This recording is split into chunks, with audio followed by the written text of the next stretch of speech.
Unapokuwa karibu na mwanamke, moyo wako unataka lakini mwili haujibu.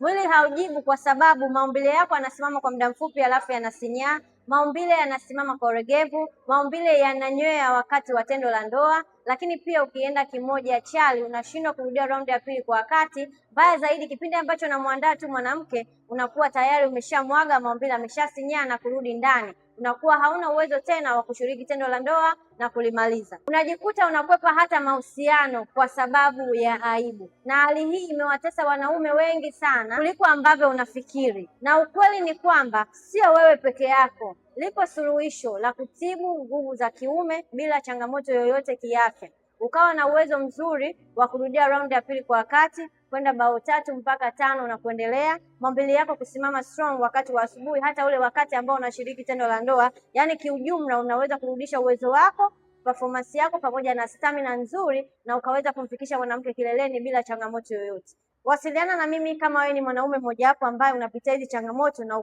na uweze kupona na uweze kurudi kwenye hali yako ya kawaida.